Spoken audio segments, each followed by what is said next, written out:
नमस्कार, mid cap मसाला में आपका स्वागत है। आपके साथ मैं हूं मानसी दवे। बाजार में एक सीमित दायरे में कारोबार जरूर है, लेकिन हरे निशान के साथ इस वक्त इंडेक्सेस ट्रेड करते हुए नजर आएंगे। ऑफ कोर्स 18,700 के नीचे इस वक्त निफ्टी है, लेकिन दिन की शुरुआत के बाद जो डिप नजर आया था वहां से संभलने की कोशिश और रिकवरी अटेम्प्ट जो है वो यहाँ कामयाब साबित होती दिख रही है। बैंक निफ्टी के भी चार्ट्स को स्क्रीन पर दिखाएंगे और साथ ही मिड कैप के स्टॉक इंडेक्स को भी अगर देखेंगे क्लियरली निफ्टी में बैंक निफ्टी के मुकाबले इस वक्त रिकवरी जो है वो ज्यादा अच्छी नजर आ रही है। और मिड कैप स्पेस को भी एक बार देख लेते हैं वहां पर किस तरह के सेंटिमेंट्स डेवलप हो रहे हैं। देखिए, मिड कैप स्पेस में तो अच्छी बढ़त है, करीब 150 अंकों की मजबूती के साथ मिड कैप में अच्छा एक्शन है। स्टॉक स्पेसिफिक मूव्स भी ढेर सारे हैं जिस पर बातचीत होगी, लेकिन बाजार की बड़ी बातें कौन सी हैं, कौन से सेक्टर्स हैं जो कि इस वक्त फोकस में है, ये सब कुछ आपके स्क्रीन पर इस वक्त आ जाएगा। 18,700 के नीचे फिसला हुआ निफ्टी संभलने की कोशिश लगातार करता हुआ निचले स्तरों से रिकवरी अटेम्प्ट कर रहे हैं लगातार निफ्टी और बैंक निफ्टी। इस बीच अगर आप देखेंगे बैंक निफ्टी के 12 में से 6 शेयर्स में गिरावट है, तो बैंक निफ्टी में कमजोरी जो है वो ज्यादा हावी है। इंडिया विक्स 2.25 के लेवल्स के आसपास है। सेक्टर स्पेसिफिक बाजार को देखेंगे तो फार्मा, ऑटो और एफएमसीजी तीनों सेक्टर्स बाजार को सपोर्ट कर रहे हैं, तो यहां से खरीदारी नजर आएगी। बैंक, एनर्जी और रियल्टी शेयरों में हम आज दबाव देख रहे हैं, तो यहां से बिकवाली है, लेकिन इस भी कुछ वॉलेटिलिटी जो है वो लगातार बढ़ती हुई which is the sign of concern. और डाउ फ्यूचर्स 50 अंक ऊपर इस वक्त ट्रेड करते हुए दिख रहे हैं। तो ये सारे के सारे बाजार के सबसे बड़े अहम ट्रिगर्स हैं जिस पर इस वक्त आपको नजर रखनी है। बाजार में रेंज में कामकाज जरूर है, लेकिन बाजार आपको लगातार स्टॉक स्पेसिफिक मौके दे रहा है। और ये स्टॉक स्पेसिफिक मौके आपको कहां मिलेंगे ये जानते हैं, हमारे मार्केट एक्सपर्ट के साथ जुड़ते हैं और उनसे समझते हैं अगले 3 घंटे का ट्रेड।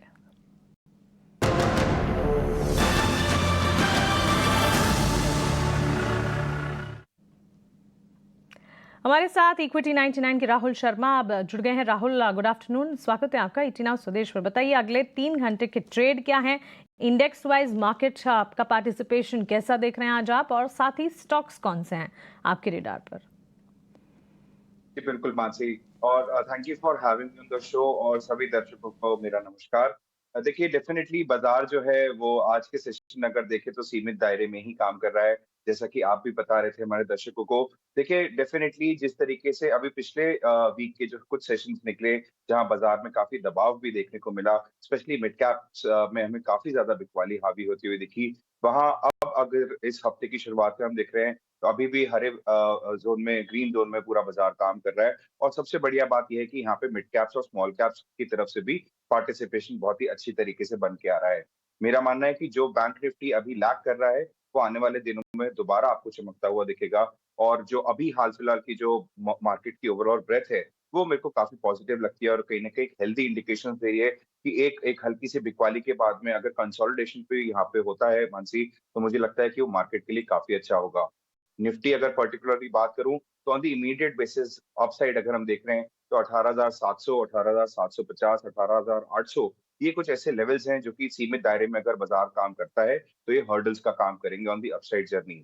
सिमिलरली अगर हम डाउन साइड में देखें तो सबसे पहले 18,650 इन लेवल्स के हिसाब से पहला सपोर्ट बनता है। दूसरा सपोर्ट 18,580 और 18,500 जो कि एक साइकोलॉजिकल सपोर्ट भी है बाजार के लिए, निफ्टी के लिए। Bank Nifty on the other hand 43,860 upside में मुझे लगता है एक हर्डल का काम करेगा। उसके आगे हम देख रहे हैं तो 44,000 एक साइकोलॉजिकल बैरियर प्लस एक एक हर्डल की तरह यहाँ पे आपको रेजिस्ट करता हुआ दिखेगा। ऑन द डाउन साइड अगर हम देखें बैंक निफ्टी में तो 43,550 और 43,350, ये दो ऐसे लेवल्स हैं जो कि बैंक निफ्टी को सपोर्ट पहुंचाएंगे। डेफिनेटली सेक्टर स्पेसिफिक हम देखें तो यहाँ पे आज फार्मा लीड करता हुआ दिख रहा है, अलॉन्ग विद ऑटो, एफएमसीजी, कुछ मेटल्स के भी काउंटर्स हैं जो कि काफी अच्छा परफॉर्मेंस दिखा रहे हैं। और इसके अलावा मुझे लगता है मानसी, अगर आप मंथ टिल डेट का अगर डेटा देखेंगे तो इस महीने हमने देखा है कि रियल्टी स्पेस में काफी अच्छी बढ़त देखने को मिली है। सिमिलरली निफ्टी फार्मा ने भी बहुत करीबन 5.5 से 6% के यहाँ में हमें गेन्स आते हुए दिखे हैं अभी तक मंथ टिल डेट। तो मेरा मानना है कि जिस तरीके से ये डिफेंसिव साइड के भी जो सेक्टर है वो प्ले आउट होता हुआ दिख रहा है, ये बाजार के लिए कहीं ना कहीं एक हेल्दी साइन है। मुझे नहीं लगता कि यहाँ से आपको कोई बड़ी गिरावट यहाँ से आपको फेस करते हुए दिखेगी, अनलेस कि कोई इंटरनेशनल फैक्टर्स हमको, हमारे बाजार को इन्फ्लुएंस करें। बट अदरवाइज पूरा व्यू पॉजिटिव है। बाजार पर व्यू पॉजिटिव है। सेक्टर स्पेसिफिक एफएमसीजी, फार्मा जैसे प्लेज हैं जिस पर हमारे एक्सपर्ट की नज़र है। लेकिन इस बीच मिड कैप में मेगा एक्शन कहां पर है ये आपको बताते हैं। और इस वक्त मिड कैप में जहां हम देख रहे हैं अच्छा खासा एक्शन, इंडेक्स वाइज 150 अंकों की मजबूती है। स्टॉक स्पेसिफिक 3 स्टॉक्स यहाँ Route Cable, Share India, Route Mobile, Share India और आईसीआईसीआई सिक्योरिटीज, इन तीनों शेयरों पर नजर रखिए। रूट केबल में रूट मोबाइल में करीब 4% की तेजी देखेंगे आप, क्योंकि रूट कनेक्ट का अधिग्रहण किया है कंपनी ने और रूट मोबाइल का स्टॉक जो है इस खबर के चलते रिएक्ट कर रहा है।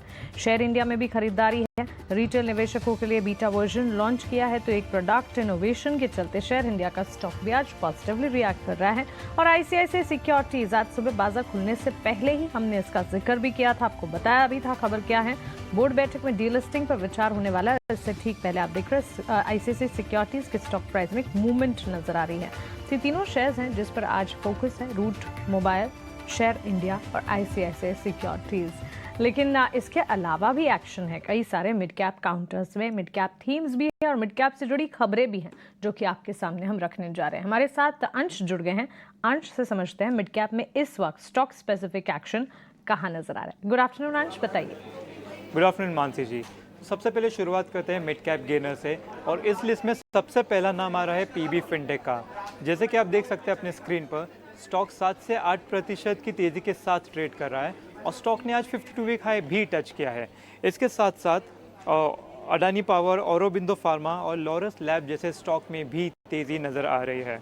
मिड कैप लूजर्स की बात करें तो bank of India, Apollo tyre, Piramal enterprise और फ्लोरोकेमिकल जैसे स्टॉक्स में दबाव नज़र आ रहा है। थीम बेस्ड स्टॉक्स की बात करें तो ऑटो एंसिलरी स्टॉक्स में अच्छी बाइंग नज़र आ रही है। Talbros automotive, Harsha engineers, JBM auto और वेरेक इंजीनियरिंग में अच्छी बाइंग दिख रही है। केमिकल स्टॉक्स की बात करें तो Sigachi, PCBL, Camlin fine science और वैलेंट ऑर्गेनिक्स पर नज़र रखें। आगे बढ़ते उन स्टॉक्स की तरफ जिन पर आज खबर आई हुई है। सबसे पहले बात करते हैं अजंता फार्मा की। यूएसएफडीए ने कंपनी की फॉर्मुलेशन फैसिलिटी पर इंस्पेक्शन किया था 19 जून से 23 जून तक। इंस्पेक्शन के अंत में कंपनी को फॉर्म 483 नहीं मिला, जो कि एक पॉजिटिव न्यूज़ है। इसके साथ साथ कैपेसिटी इंफ्रा भी फोकस में रहेगा। कंपनी को करीबन 453 करोड़ का ऑर्डर मिला हुआ है। इस प्रोजेक्ट में रेजिडेंशियल और कमर्शियल टावर बनाएगी कंपनी। इसके चलते हम देख रहे हैं कि स्टॉक में करीबन 6% की तेज़ी भी नज़र आ रही है। शुक्रिया आपका ये सारी खबरें और साथ ही stock specific moves mid cap में हमें बताने के लिए। तो ढेर सारा एक्शन आप मिड कैप में देख ही रहे हैं और खबरों के दम पर भी स्टॉक्स काफी हद तक फोकस रेडार में है। लेकिन राहुल, ये ऑटो और ऑटो एंसिलरी को प्ले आउट कैसे करें, क्योंकि अच्छा खासा चल चुके हैं ये स्पेसेस। ऑटो सेक्टर, टायर में एंसिलरी की अगर बात करें, टायर स्टॉक्स काफी अच्छी मजबूती में दिखा रहे हैं। इस वक्त भी अगर आप देखेंगे टैलब्रोस ऑटो, जेबीएम ऑटो, ये सारे स्टॉक्स में अच्छा खासा एक्शन भी हम देख रहे हैं।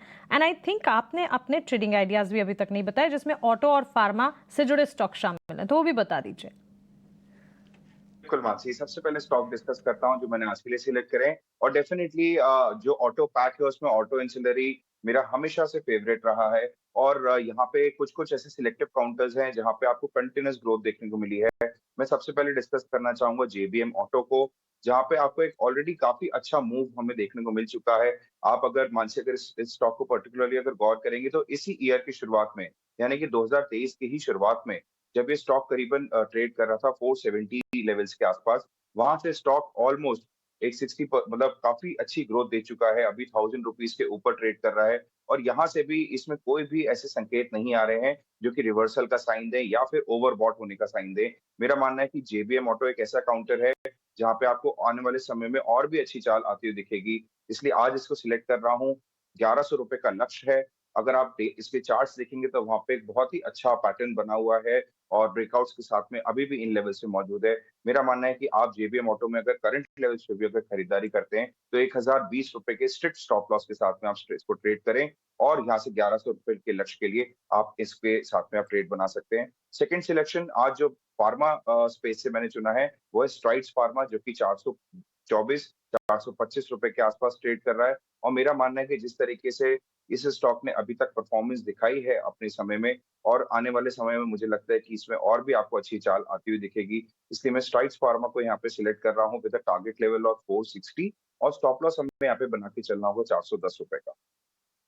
बिल्कुल स्ट्राइड्स फार्मा प्लेस से 460 का टारगेट मानकर चल रहे हैं और साथ ही ऑटो एंसिलरी पर भी फोकस है और इस थीम से जुड़ा JBM ऑटो 1100 के टारगेट से 1020 का स्टॉप लॉस।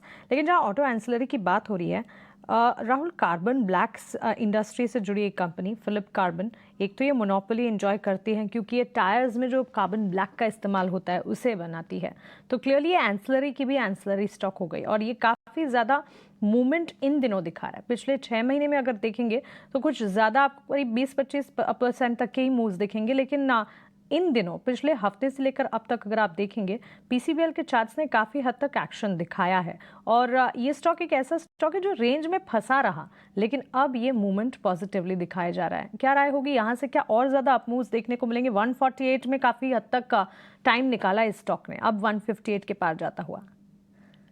जी बिल्कुल मानसी, और चार्ट्स भी सेम दर्शाते हैं। हमने यहाँ पे नोटिस किया था कि यहाँ पे इसी महीने जून महीने में करीबन 13 तारीख के आसपास वहाँ पे एक बहुत ही अच्छी वॉल्यूम्स पे इजाफा देखने को मिला था और स्टॉक ने काफी अच्छा परफॉर्मेंस दिखाते हुए करीबन 147 के लेवल से 159 के लेवल्स को छुआ था ऑन दी अपसाइड, और वो एक काफी बढ़िया ग्रीन कैंडल थी। उसके बाद हमको यहाँ पे नोटिस करने को मिला कि स्टॉक ने हल्का सा कंसोलिडेशन दिखाया, हल्की सी मुनाफा वसूली भी हमको देखने को मिली, पर अच्छी बात यह है कि जो लेवल्स हैं इसके वो अभी भी कायम है और मुझे लगता है जब तक ये स्टॉक 150 रुपीज के ऊपर टिका हुआ है, यहाँ पे आपको बिल्कुल भी इशू नहीं है बनता हुआ दिखेगा। और मुझे लगता है कि आने वाले समय में PCBL भी, जैसा कि आपने बताया, मोनोपोली के साथ में ये लोग प्ले आउट करते हैं। मेरा मानना है स्टॉक में काफी अच्छी दमदार मोमेंटम आपको आने वाले दिनों में दिखेगा। तो डेफिनेटली जिनके पास में भी है वो डेफिनेटली अपनी पोजीशन 150 के स्टॉप लॉस के साथ में कैरी आउट करे और आने वाले समय मुझे लगता है स्टॉक के पास में कम से कम 170 175 जाने तक का पोटेंशियल है। तो डेफिनेटली व्यू पॉजिटिव है PCBL के अंदर। 170-75 तक के मूव्स यहाँ पर नजर आते हैं PCBL के स्टॉक में। राहुल को फिलिप कार्बन ब्लैक पर नजर रखी जाए। ऑन दिस नोट एक छोटे से ब्रेक के लिए हम रुक रहे हैं। ब्रेक के उस पार जब जुड़ेंगे मिड कैप के महारथी सेगमेंट का भी रुक करेंगे और भी कई सारे स्टॉक्स हैं जो राहुल के साथ डिस्कस भी करेंगे। आप बने रहें।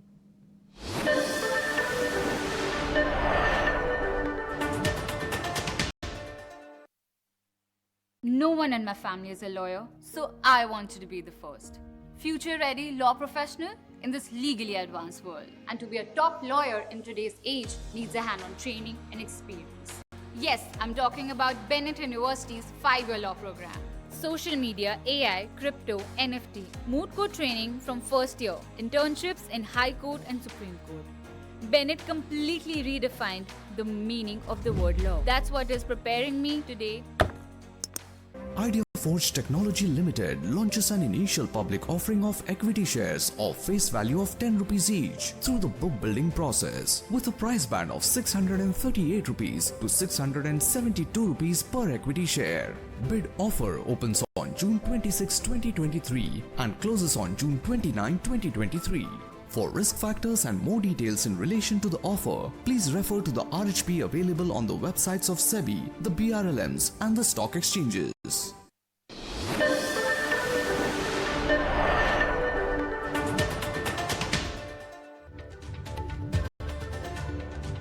ब्रेक के बाद स्वागत है आपका और अब बात करते हैं ICICI सिक्योरिटीज की। ICICI सिक्योरिटीज के डीलिस्ट की खबर से आज शेयर में एक मजबूती नजर आ रही है। 29 जून को बोर्ड बैठक में डीलिस्टिंग पर विचार होने वाला है। चलिए सारी की सारी डिटेल्स जिससे जुड़ी शरद ने कंपाइल की है उनसे समझते हैं। शरद बताइए, ICICI सिक्योरिटीज डीलिस्ट की खबर तो आ रही है लेकिन उससे ठीक पहले स्टॉक में भी एक मूवमेंट है, ज्यादा जानकारी क्या है हमारे पास? जी बिल्कुल, आज सुबह जो है एक्सचेंज फाइलिंग्स में देखा कि बोर्ड जो है ICICI सिक्योरिटीज़ की जो है वो मीट करने वाली है जून 29 को और यहाँ पे जो है कंसिडर हो सकती है डीलिस्टिंग ऑफ आपके जो शेयर्स है ICICI सिक्योरिटीज़ के लिए। अब याद रखिए ओवरऑल जो क्वार्टरली प्रॉफिट्स देखने मिला था आपको Q3 FY22 में वो 380 करोड़ था, अब वो घट के 260 करोड़ हो चुका है। ऑफकोर्स जो वैल्यूएशन है वहाँ पे भी करेक्शन आई है, 13.7 टाइम्स पी रेशियो पे आ रही थी और जो 5 साल का एवरेज है वो ऑलमोस्ट 16 गुना था। लेकिन जो IPO प्राइस जब आई है निवेशकों के लिए लगभग 520 रुपये की आई थी, लिस्टिंग हुई थी अप्रैल 2018 को, लेकिन जो रिटर्न्स आए हैं अगर आप देखें थर्सडे का क्लोजिंग प्राइस वो सिर्फ 526 रुपये था, लेकिन उसके बाद जो लास्ट 2 सेशंस जो इस सेशन को इंक्लूड कर ले तो 15% से ज़्यादा का स्टॉक में इजाफा देखने मिला है। हालांकि निवेशकों को सिर्फ डिविडेंड्स मिली है मोस्टली इस कंपनी से और कैपिटल एप्रिसिएशन थोड़ी कम हुई है, लगभग 80 रुपये का डिविडेंड आया है। अगर आप इन्वेस्ट किए हैं लिस्टिंग से तो जो शेयर प्राइस की CAGR है वो सिर्फ 3% है, जिसमें डिविडेंड इंक्लूडेड है। और अगर निफ्टी के उसको कंपेयर करें तो वहाँ पे 13% का CAGR देखने मिला था। तो ओवरऑल जो है आप कह सकते हैं कि जो इंटरेस्ट आई है वो आपकी सिर्फ डिविडेंड साइड से देखने मिली है। और इम्पॉर्टेंट बात ये भी है कि लगभग 75% का जो स्टेक है ICICI बैंक होल्ड करती है, और दिग्गज इन्वेस्टर्स भी हैं जैसे कि LIC और PF ग्लोबल फंड। और इम्पॉर्टेंट बात यह है कि 2-3 पॉइंट्स है जहाँ पे रीसेंट परफॉर्मेंस में हमें देखने मिला है कि डाउनग्रेड आया है, क्योंकि नए क्लाइंट कम हुए हैं, एक्टिव यूज़र बेस कम हुआ है, एंड ऑफ कोर्स कंपटीशन देखने मिली है आपको न्यू एज टेक कंपनीज में, और वहाँ पे उनकी लॉस ऑफ मार्केट शेयर भी हुई है, स्पेशली जब ज़ीरोडा आया है मार्केट में। और ऑफ कोर्स जो कोर ब्रोकिंग इनकम है वहाँ पे भी अभी भी प्रेशर देखने मिली है। एब्सोल्युटली शायद, शुक्रिया इस सारी की सारी जानकारी हमें देने के लिए। तो क्लियरली एक खबर है और इस खबर के ठीक बाद हम देख रहे हैं ICICI सिक्योरिटीज़ में। राहुल, आपकी राय क्या होगी? क्लियरली न्यूज़ फ्लो का एक एक्शन है जो कि इस वक्त नज़र आ रहा है। 26% के मूव्स इस महीने में भी देखे, और ICICI सिक्योरिटीज़ के चार्ट्स अगर आज भी देखेंगे, आज तो एक खबर के चलते ये स्टॉक जो है रिएक्ट कर रहा है। आपकी राय क्या होगी?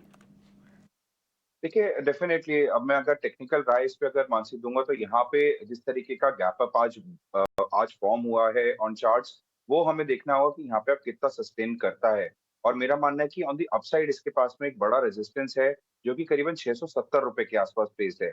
आज भी स्टॉक ने करीबन 647 का हाई बनाया है। अब देखना है अगर ये तेजी अगर इसमें इस इम्पैक्ट के चलते अगर रही, मुझे लगता है 670 675 एक ऐसा जोन है जहाँ से आपको एक सप्लाई जोन आता हुआ दिखेगा। तो जिनके पास में भी स्टॉक है, मेरे को लगता है कि आपको जब भी आपको अच्छा मौका मिले, आपको उसमें यहाँ पे प्रॉफिट बांधने चाहिए। मुझे लगता है कि ऑन दी अपसाइड 670 675 के आसपास काफी आपको बिकवाली आती हुई दिख सकती है इस काउंट के अंदर। लेवल्स के बाद बिकवाली हावी होगी, तो क्लियरली अपसाइड अगर दिख जाए तो प्रॉफिट बुक करने की राय इस वक्त आपको मिलती हुई। लेकिन इसके अलावा अगर मिड कैप में देखेंगे राहुल, हम देख रहे हैं मझगांव डॉक का स्टॉक देखिए, अलाइड शिप बिल्डर्स जो है यहाँ पर काफ़ी अच्छा एक्शन नज़र भी आ रहा है। मझगांव डॉक वन सच करीब 7% की तेज़ी के साथ आज कारोबार करता हुआ 1253 के लेवल्स पर यह स्टॉक मजबूती के साथ आज कामकाज कर रहा है। अच्छी तेज़ी के साथ चल गया है। क्या स्टॉक में एग्जिस्टिंग प्लेयर्स के लिए ही पोजीशंस को इंटैक्ट रखने का चांस है, या फिर गिरावट में नई पोजीशंस के लिए भी सोचना चाहिए? और ये जो पूरा स्पेस है और मझगांव स्टॉक, मुझे कहीं ना कहीं ऐसा ध्यान आ रहा है कि हमने आप ही के चैनल पे करीबन जब ये स्टॉक 550 की रेंज में जब ट्रेड करता था तो हम वहां से उसको रेकमेंड करते आ रहे हैं, और आज देखिए स्टॉक 1200 1250 के ऊपर आ चुका है। यानी कि जो भी लोग इसके स्टॉक के अंदर अगर बने हुए हैं तो उनको काफी अच्छा मुनाफा ऑलरेडी हो रहा है। और जो स्पेस है पूरा जिस तरीके से डिफेंस भी प्ले आउट हो रहा है, और ये शिप बिल्डिंग कंपनी जितनी भी है, मुझे लगता है कि यहाँ पे काफी ज्यादा अभी भी पोटेंशियल बाकी है। तो मेरा मानना है कि इसको बिना किसी चिंता के आप अपने इस पोर्टफोलियो में शामिल रखें। डेफिनेटली इस तरीके के मूव्स जैसे आज हमको देखने को मिल रहे हैं, उसमें ट्रेडिंग भी काफी अच्छी तरीके से बन के आती है। बट अब इन मौजूदा स्तर पे ट्रेड पर्पस के लिए नहीं, बल्कि आपको कोशिश करनी चाहिए कि जब भी स्टॉक के अंदर डिक्लाइन मिले तो वहां पे आप स्टॉक को अच्छी तरह से एक्यूमुलेट कर सकते हैं। और इसमें आपको एक पेशेंस के साथ में बना रहना पड़ेगा। मुझे लगता है आने वाले 1 से 2 साल के अंदर ये स्टॉक और इस क्षेत्र से जुड़े हुए जितने भी स्टॉक्स हैं, वहां पे आपको काफी अच्छा मुनाफा बनता हुआ दिखेगा, काफी अच्छा पैसा बनता हुआ दिखेगा। तो व्यू काफी पॉजिटिव है। पर अगर करंट लेवल्स की बात करूं तो यहाँ पे एक जो बड़ा सपोर्ट हमको यहाँ पे दिखता है वो करीबन 1000 के लेवल पे दिखता है, जो कि करीबन 250 पॉइंट नीचे है। तो मुझे नहीं लगता कि यहाँ तक स्टॉक रिट्रेस होगा, और यहाँ से मुझे इनफैक्ट लगता है कि ये stock on the upside journey ही आपको कंटिन्यू करता हुआ दिखेगा। इमीडिएट बेसिस पे 1400 के टारगेट है, बट अगर ये मोमेंटम बना रहा और 1 से 2 साल का अगर आप निवेश में इसमें टाइम दे सकते हैं, तो मेरा मानना है कि ये स्टॉक करीबन आपको 2500 रुपए तक का पोटेंशियल दिखा सकता है। 100 तक के टारगेट्स एंड लॉन्ग टर्म 2500 तक के लक्ष्य भी नजर आ सकते हैं। तो मजबूत दमखम है मझगांव डॉक के स्टॉक में। लेकिन अब बात करते हैं